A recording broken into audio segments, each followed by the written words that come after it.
Hallo, mein Name ist Dr. Michael Hartmann.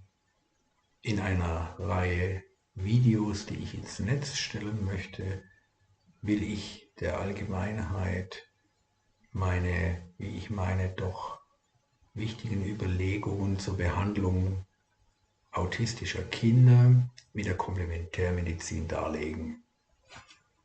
Das halte ich für ein wichtiges Thema, da die Medizin konventionellerweise relativ wenig beitragen kann, um die Situation der betroffenen Familien zu verbessern.